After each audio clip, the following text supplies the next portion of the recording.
When Frank and I got to Fairy Lake and started hitting at the trail, we had no idea or expectation that we would see anything as extraordinary as we did. Um, I did not bring my good camera. I had my phone, which takes mediocre camera and it's hard to use.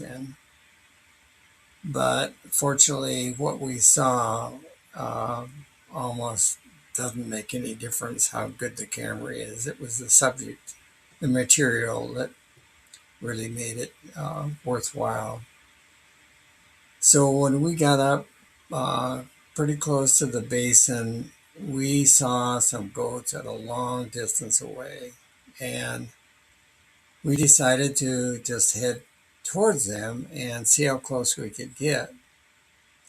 Well, as luck would have it, they actually were coming towards us. And at one point, we just stopped and they got on this rock slide and walked around us and got below us. And we then had our first good chance with our cameras to actually get some close up of the goats and just watch their interactions. And what we saw kind of piecemeal at first was looked like a nanny and a billy and two juveniles from previous years and one new kid goat. So it just looked like it was a family affair.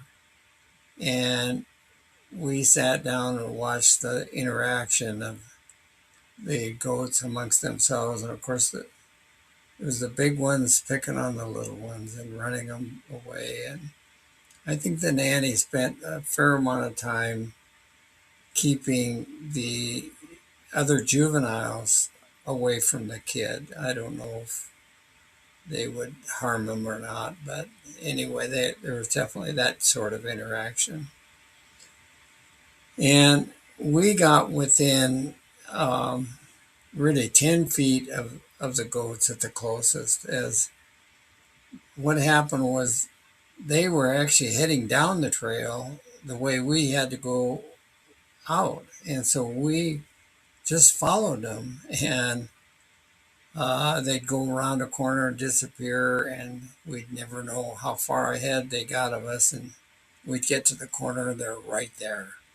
And we didn't seem to hurry them along. They were just feeding and moseying along at their own speed. And we actually left then when people started coming up from the bottom, and there started to be not a crowd, but two or three groups of hikers that were also interested in seeing the goats. So it really was a an experience of a lifetime. I went back there the next day, or 2 days later, I guess it was, and I never saw the goats, although some other people said there was like 9 goats that they had seen farther back, but I could not see them, and I didn't have the energy to go a lot farther, frankly. So I'd seen enough. It was a great experience. I would recommend that to anybody. I'm 83 years old, and I made it up to where the goats are, so uh, no excuses. Good luck.